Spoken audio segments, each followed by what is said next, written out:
జాగ్రత్త. అలాగే సార్. పెట్టరా. త్వరగా బయలుదేరండి. చాలా దూరం వెళ్ళాలి. సార్. రోడ్డు తీసుకెళ్లేది ఎవరు?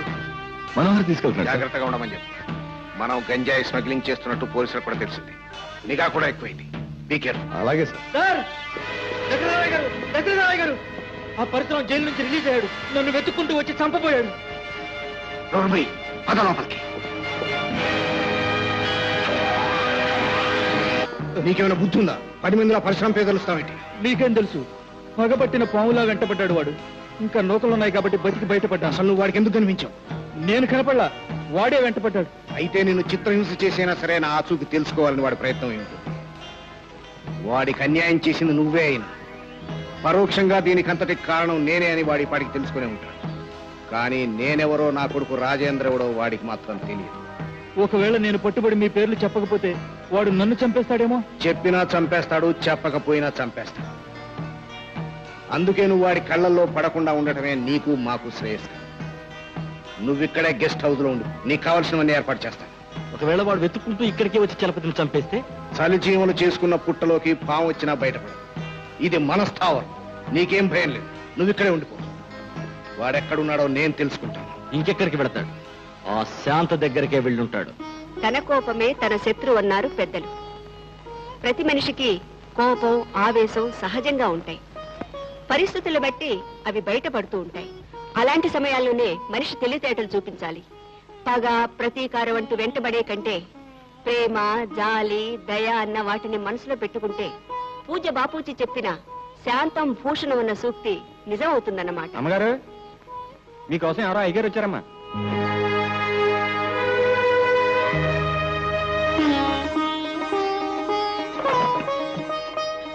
రా పరశురా.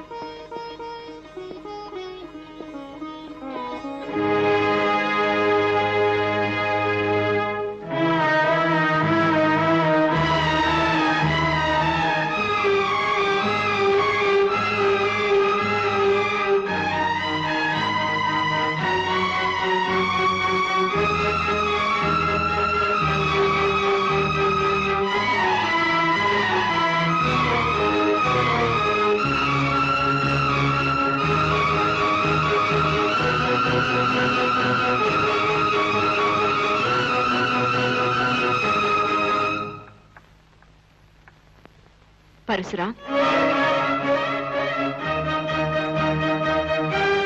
అదేమిటయ్యా కళ్ళలా ఎర్రగా జ్యోతుల్లా అయ్యాయేంటి?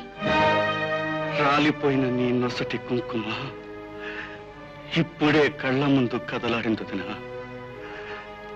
ఆ ఎరుపు ఈ కళ్ళ కంటుకుంటుంది. జరిగిపోయి దాన్ని మర్చిపోయాను పరశురా. నువ్వు కూడా మరిచిపోలేను వదినా. మరపురాదు.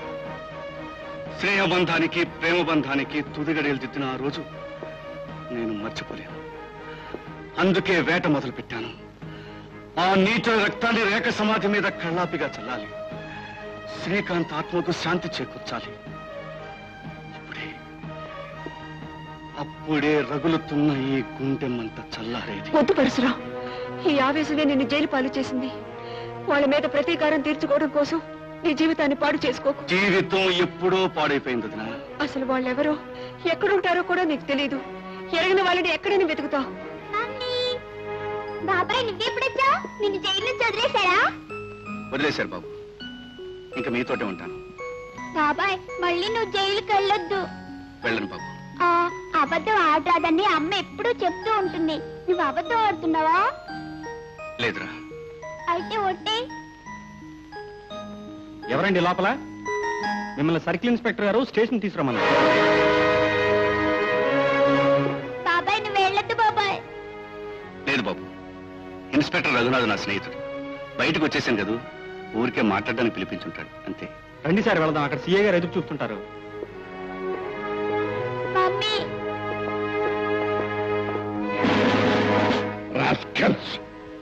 మీ డబ్బు చూసో, మీ తండ్రుల పరపతి చూసో మిమ్మల్ని వదిలిపెడతాననుకున్నారు కాకపోతే అవినీతికి పాల్పడితే ఆ దేవుణ్ణి కూడా లెక్క చేయను. ఏం చదువుతున్నారా నువ్వు? బీకాం చదువుకునే వాడివి లాడ్జీలు వెంట తిరగడం ఏం రోగోరా నీకు? పిచ్చి పిచ్చిగా మాట్లాడుతున్నారు. మా సంగతి మీకు తెలియదు అనుకుంటాను. మా నాన్న ఎవరో తెలుసా? మాజీ MLA.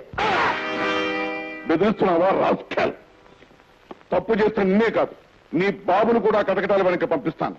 Get up! Get up! ఈ సర్కిల్ ఇన్స్పెక్టర్ రఘునాథ్ సంగతి నీకు ఇంకా తెలియదు. నా ఏరియాలో రౌడీజం గాని, జులాయితనం గాని, జూదం గాని, వ్యభిచారం గాని ఏదీ జరగడానికి వీల్లేదు. అలా జరిగిందని తెలిసిందో వాడెవడైనా సరే మక్కి మీద కొట్టేస్తాను. కానిస్టేబుల్స్, వీళ్ళని తీసుకెళ్ళి చల్లబడండి.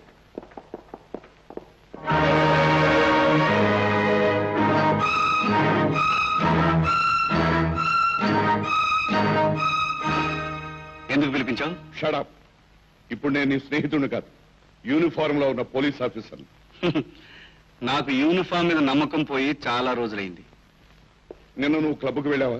వెళ్ళాను. ఎందుకు వెళ్ళావు? క్లబ్కి ఎందుకు వెళ్తారు? మందు కొట్టడానికి వెళ్తారు, సరదాలు తీర్చుకోవడానికి వెళ్తారు. కానీ నువ్వు అందుకు వెళ్ళలేదు అని మీకెవరు చెప్పారు? నువ్వు చలపతిని చంపాలని వెళ్ళావు. చలపత ఎవరతను? ఓహో, 3 ఏళ్ల క్రితం కోర్టులో అతనా? అదే, నేను ఎప్పుడో మర్చిపోయాను. నటించక పరశురాం, నువ్వు చలపతి మీద పగబట్టావని, విడుదల కాగానే అతన్ని వేటాడాలని చూస్తావని నాకు తెలుసు. దొంగలు పడ్డ 6 నెలల తర్వాత మరగడం కుక్కలకి, కేసు పూర్తయ్యాక అనుమానించడం మొదలు పెట్టడం పోలీసులకి అలవాటేగా. తెలివితేటలుగా మాట్లాడుతున్నాననుకో. ఈ రఘునాథ్ నిన్ను 1000 కళ్ళతో కాపలా కాస్తుంటాడని మాత్రం తెలుసు. You can go. కానీ ఒక్క విషయం, చలపతి మీద ఎటువంటి హత్యా ప్రయత్నం జరిగినా ముందు అరెస్ట్ చేసేది నిన్ను. గుర్తుంచు. ఏంట్రా యదవా? అబ్బా, నా పేరు యాదవ్ కాదురా, యాదాంతం. అబ్బో, దంతాలే సరిగ్గా రా నీకు, యాదాంతాలు ఒకటి. అయినా నేను సన్నాసినప్పుడు యదవగాదేంటి? ఏదో ఒక దవ్వ. ఇప్పుడు మన పుట్టు పొద్దేసినేంట్రా? గొడ్డు గడితో సరిపెట్టుకుంటే మనకే పుడ్డెట్టాడా పరికి వాళ్ళిన దేవుడు. అందుకే ఒక ఐడియా వేసా. ఏంట్రా అదే? తను లేనిదే ఒక్క పూట కూడా గడవదని మన చిట్ర గంగ ఛాలెంజ్ చేసింది కదూ, మనల్ని పుల్లలు తీసేసినట్టు తీసేసింది కదూ. అవును, అందుకే మనం దాని సహాయం లేకుండా బతకగలగాలి, తలెత్తుకుని తిరగాలి. దానికి బుద్ధి చెప్పినట్టు ఉంటుంది, మనకు ఫుడ్ దొరికినట్టు ఉంటుంది. గంగ ప్లాన్ మనమే వేసామనుకో. కోరి యదవా, నీ ఊర్లోనూ బుల్బుల్ ఉందరు. బుల్బుల్ కాదురే, బుల్డోజర్. బుల్డోజర్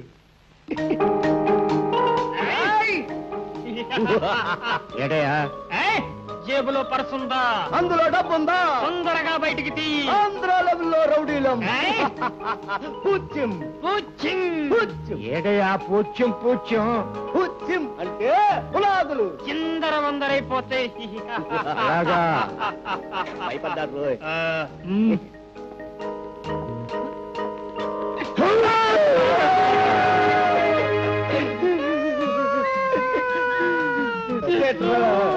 తిక్క కుదిరిందిరా సచ్చినోళ్ళారా.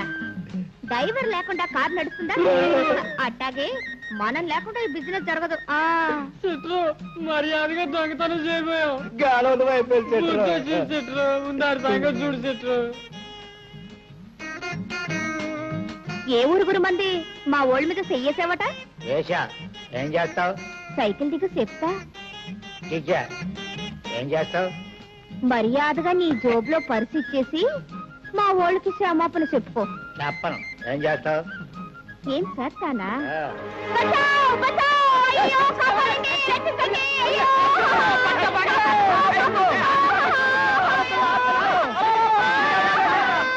వదిలు! నేను ఉదయం తల్లి, నువ్వే నన్ను పట్టుకున్నావు.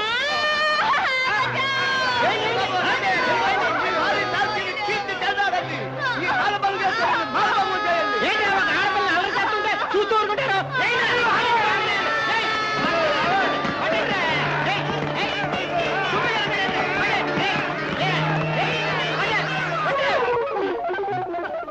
అమ్మా, ఛీ, పొద్దునే ఎవడో రామ్ కేసు దొరికాడు. ఒళ్ళు సుత్తే ఇంతుంది, పర్సు సుత్తే 6 రూపాయలే ఉంది. అబ్బా, ఎంతో కొంత దొరికింది కదా. చెట్రు ముగ్గురు 3 రెళ్ళు పంచుకున్నావే. ఏడ్చవులే, 5 రూపాయలు నావి, 10 రూపాయలు మీవి. అన్యాయం. అరాచుకు మేము సమానంగా కట్టుబడ్డాం. నోర్మీరా, ఏదో 6 రూపాయల కోసం ఆ ఆంబోస్ వచ్చిన వాటేసుకున్నాను. ఒళ్ళు కడుక్కోవడానికి డెట్టాలకి బోల్డ్ అంత ఖర్చు అయిపోద్ది. ఇందా 10 రూపాయలు తీసుకొని ఏడండి. దారా బాబా.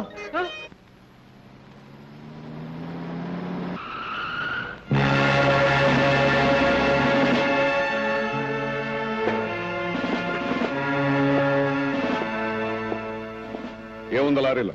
బూడిద గుమ్మడికాయలు సార్. ఒకసారి చెక్ చేయాలి. పద.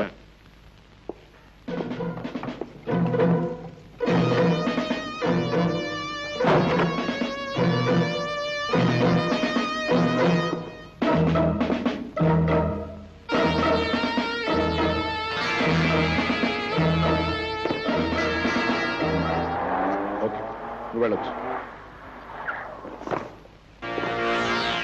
నమస్కారం సిఐ గారు. నమస్కారం. ఏమిటి మా లారీ కూడా చెక్ చేస్తున్నారు? మాకు పైనుంచి ఇన్ఫర్మేషన్ వచ్చింది. అనుమానం వస్తే దేవుడి విగ్రహాలను కూడా సోదా చేస్తాం. లంచం ఇస్తే దేవుడు కూడా లొంగిపోయే ఈ రోజుల్లో ధర్మం కోసం స్నేహాన్ని కూడా వదులుకుంటున్నారంటే నిజంగా మీ సిన్సియారిటీ హ్యాట్స్. పొగడ్తలు పోలీసులకు బద్ధ శత్రువులు. పొగడకండి. పొగిడితే వద్దంటారు, తిడితేనేమో జైల్లో పెడతారు. ఇదేం బుద్ధి అండి? పోలీసు బుద్ధి. వస్తాను.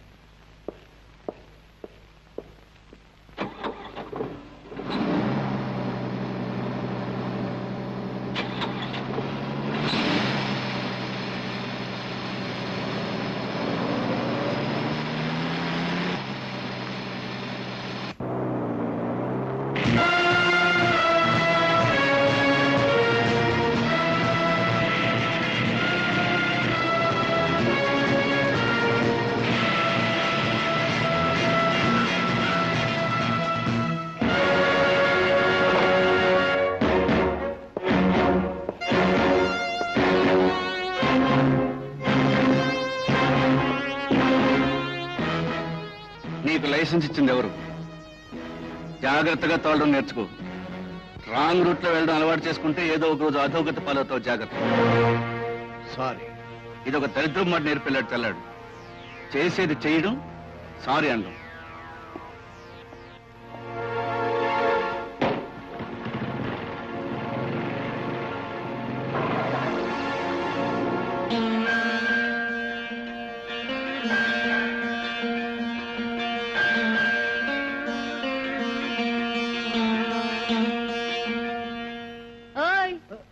గుళ్ళో కిందక మరి ఇక్కడికి ఎందుకు తీసుకొచ్చినట్టు?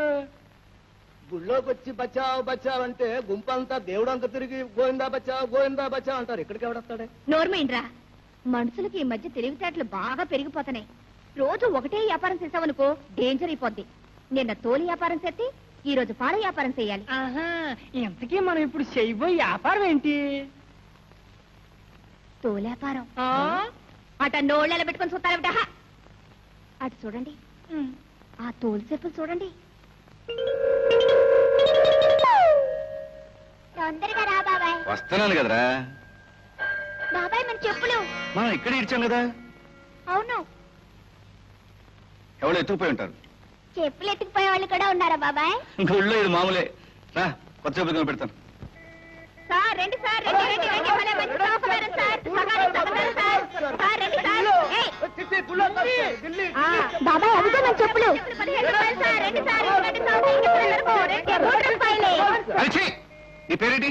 మడిసి పేర్లో ఏముంది బాబు, చెప్పుల పేర్లు వినండి. కాన్పూర్, జబల్పూర్. అవునండి. ఈ చెప్పులు మీకు ఎక్కడి నుంచి వచ్చినాయి? ఢిల్లీ సార్. అవును సార్, చెప్పుల వ్యాపారం చేసేవాళ్ళు ఢిల్లీ నుంచి పట్టుకొచ్చారు. అవును సార్. గిల్లియా గిల్లియా నోరెత్తారంటే పళ్ళు పీకేస్తాను. బాబు, ఈ చెప్పు వేసుకో.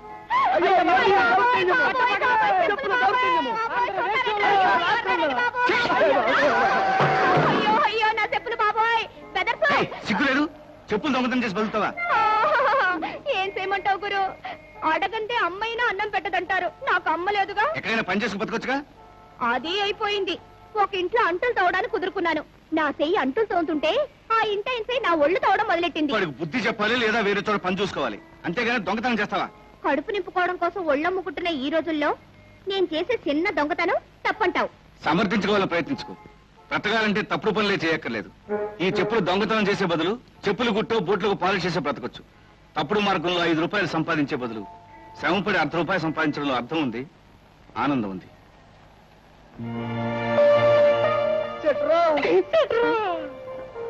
ఏం సెట్రా, నీ పేసులో చిన్న చేంజ్ కనపడుతుంది. ఆడి మాటల్లో ఏదో ఆకర్షణ ఉందిరా. చేంజ్ అయిపోయాను. చేంజా? బెదరు.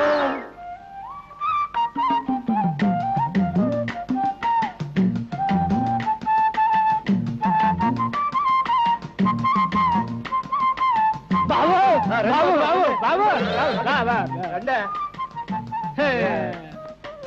నాసే ఏంట్రా ఎదవా అంటాం నిజంగా మనం ఎదలరా కాళ్ళు పట్టుకుంటా అన్నా కూడా మనతో ఎవడో ఎంచుకుంటలేదు వాళ్ళకి మనం కుస్తీ ఎదవల్లా కనపడుతున్నాయో నిజంగా ఎదలరా కానీ ఒరే ఆడపిల్ల కనపడితే చాలు నా కొడుకులు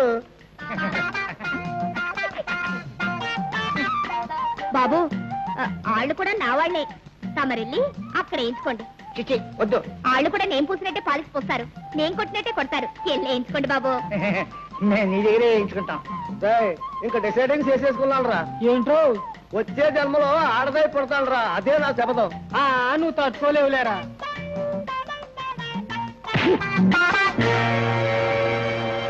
ఏంటంత కాలికి రూపాయి, మరి చేతులుకో? చేతులకు కూడా చెప్పులేసుకురా, అప్పుడు చెప్తా రేటు. చమత్కారం చాలా బాగుంది. ఇక నీలాంటి అందమైన ఆడపిల్ల చేయాల్సిన పని కాదా ఇది. ఇక చీకటి గదిలో నాలంటుడు గుండు సవరించాల్సిన చేతులతో ఇచ్చే చెప్పులు రంగులేస్తావా? ఓయ్, నువ్వు నోరు మూసుకోపోతే చెప్పులు రంగు చెంపులు కట్టుకుంటాదా? తస్సదియ్యా, నీతో పాలిస్ కాదే మాలిష్ చేయించుకోవాలి.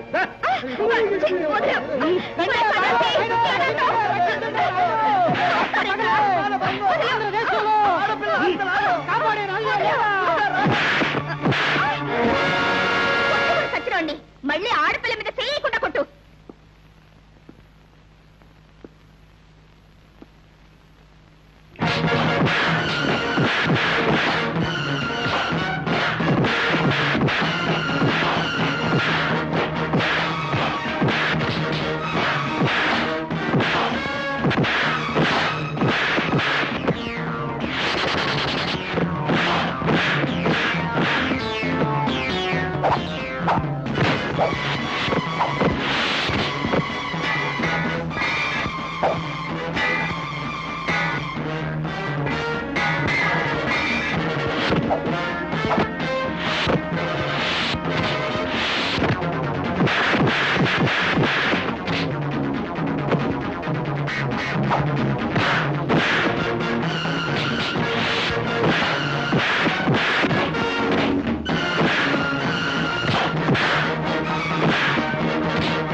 చూసావా గురు, చెప్పులు దొంగతనం చేస్తావా అని శివాట్లెట్టు.